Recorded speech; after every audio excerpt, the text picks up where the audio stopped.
on the beautiful Camden waterfront in front of the Battleship New Jersey. This ship had a long and decorated career in the U.S. Navy. It came to South Jersey in 2000 to be a museum. You can come here. You can tour the inside of the ship.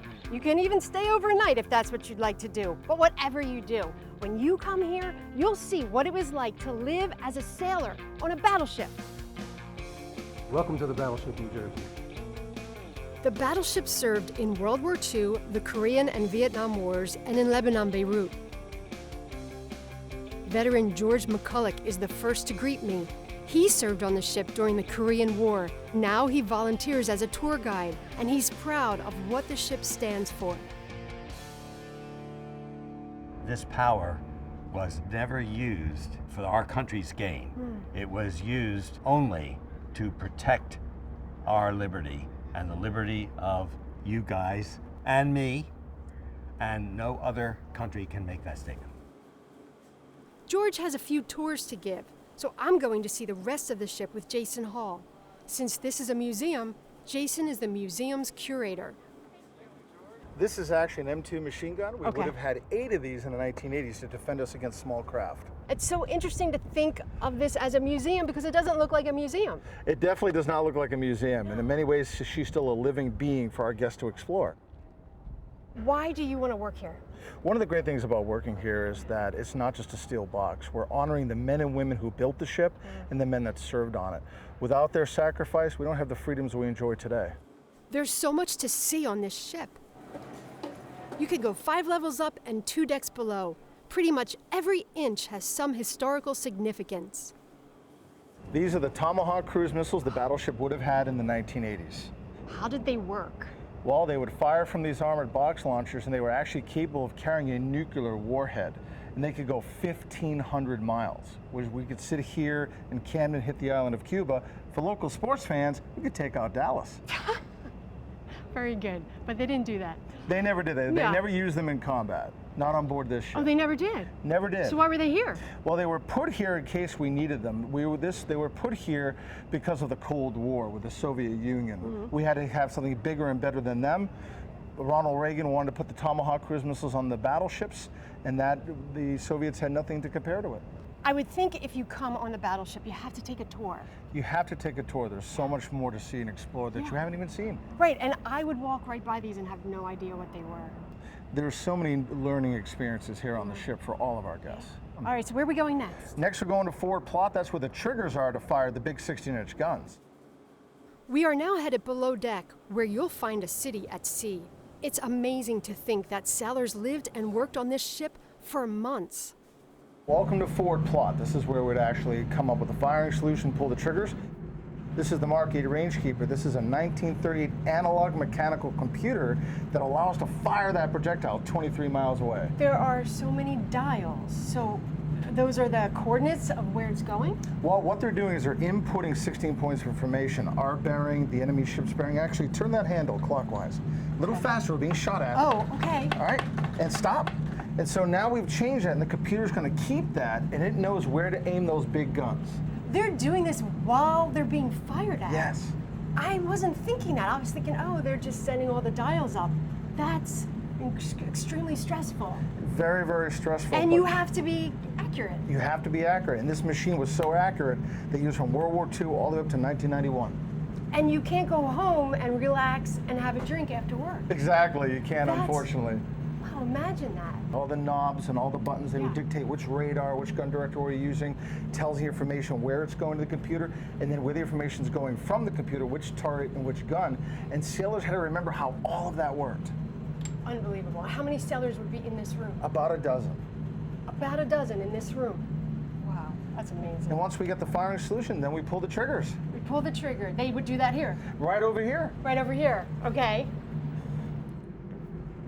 So if you put your hands just like that, but don't Okay. pull anything yet. I won't.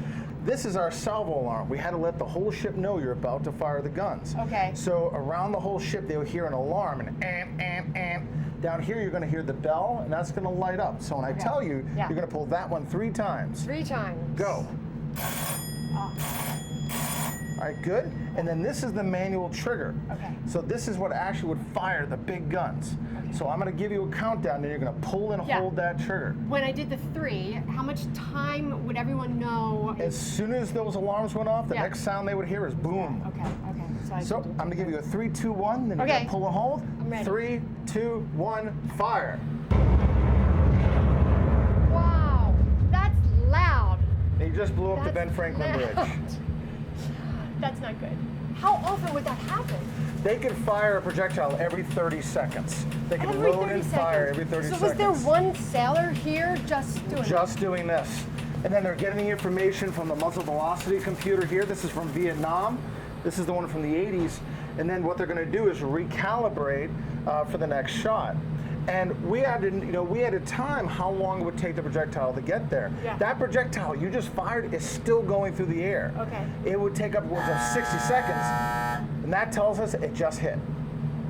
Wow. I cannot get over how much is in this ship. And how much is actually open to the public. We're the only battleship in the world where people can actually utilize the equipment and pull the triggers as you just did. Isn't that great?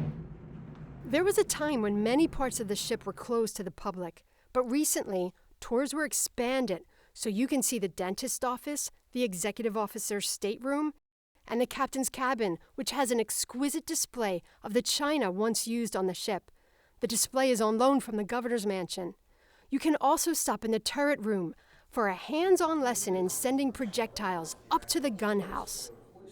So if you put your hand right here, Yes. push that all the way over and watch what happens. This is what would actually happen. They would actually raise the projectile that way up into the gun house. Cool. We continue our tour with a stop at the sailors' bunks, which as you can see are very small. If you want to stay overnight on the battleship, this is where you sleep. Our last stop is back on deck, where Jason says he has a surprise planned. We're going to end this tour with a bang. You're actually going to pull the trigger to one of our guns. Really? So wait, how often does this happen? We do this very rarely. Yeah. We only do this for VIPs. Oh, okay. So I'm going to hand you over to George. Hi, George. Hello again. Welcome back, Marianne. Thank you. George is all about safety, so he's getting me set up with ear protection and showing me how to properly shoot. This is a big deal. The police had to be notified this was going to happen, and people lined up on deck to watch. Still, I had no idea what to expect. When would a sailor on this ship have done this? When a ship is coming by, Yeah. we salute them. And that's what this is, a That's saluting this, gun. right. If the ship is junior to us, which they almost all are, because this is a senior ship, this is like flagship for the fleet. As they come by, they will salute first. And then we we return salute the back. salute. Okay. And say, which says to them, we acknowledge you. All right. Okay. Okay. I'm ready. You are ready to go now. Ready? Go ahead. Ready? Pop. Oh! Well, Wow! that's a wow, isn't it? That was really something. The Battleship New Jersey is a museum you shouldn't miss. You will have a hands-on experience like you've never had before. You can do that because this decorated battleship, and it makes me proud to say this, is right here in South Jersey,